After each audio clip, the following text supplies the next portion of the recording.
Chanasma police station વિસ્તારમાંથી કાળી ભૂકીના કટ્ટાની આડમાં ભારતીય બનાવટના વિદેશી દારૂની બોટલ નંગ 18,576 જેની કિંમત 3,95,280 ના મુદ્દામાલ સાથે ટ્રક પકડી પાડી એલસીબી પોલીસ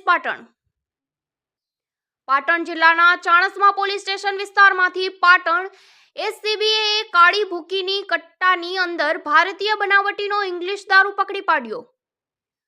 પાટણ એલસીબીએ મળેલી બાતમીના આધારે ટ્રકનો પીછો કરતા ટ્રક ડ્રાઈવર ગાડી પલટી ખખડાવી ભાગી ગયો હતો. મુદ્દામાલ કબજે કરી ટ્રક ચાલક અને ટ્રક માલિક અને દારૂ સપ્લાયર સામે ગુનો નોંધી ચાણસ્મા પોલીસ સ્ટેશન ખાતે સોંપવામાં આવેલ.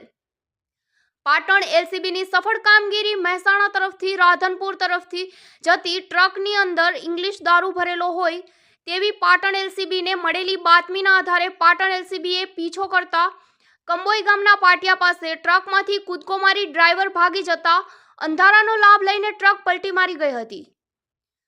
પાટણ એલસીબીએ મુદ્દામાલ કબજે લઈ આગળની કાર્યવાહી હાથ ધરી હતી. અહેવાલ કમલેશ ડાભી, ડીજી ન્યૂઝ, ચાણસ્મા, પાટણ.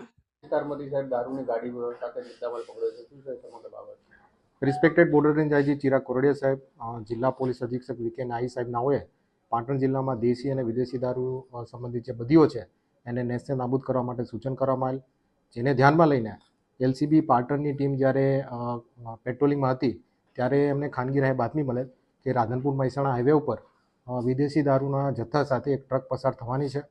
આ ટ્રકને પીછો કરતા આ જે ડ્રાઈવર છે એમને ધ્યાને આવી જતા એમણે પૂર ઝડપી આ ટ્રક ચલાવી હતી અને ડ્રાઈવરે ટ્રકનો કંટ્રોલ ખોતા આ ટ્રક ઓફરોડ થઈ ગયેલો હતો. ત્યારબાદ એલસીબીની ટીમે આ ટ્રકની તપાસ કરતા જે ટ્રક ચલાવનાર છે અને બીજા આરોપી છે એ અંધારાનો લાભ લઈને ફરાર થઈ ગયા હતા.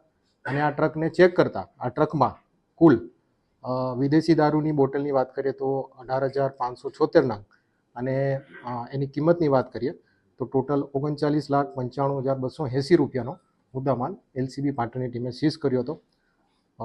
આ ટ્રકની તપાસ કરતાં જાણવા મળ્યું હતું કે આ જે વિદેશી દારૂનો જથ્થો છે એ એમણે એક કાળી ભૂકીના કટ્ટા છે એની આડસ લઈને છુપાવીને સંતાડેલો હતો. તો આ રીતે એલસીબીની ટીમને એક મોટા વિદેશી દારૂના જથ્થાને પકડવામાં સફળતા મળી હતી. ક્યાંથી ક્યાં જતો મુદ્દામાલ સાહેબ અને કોણ આરોપીઓ કોઈ નામ ખુલે?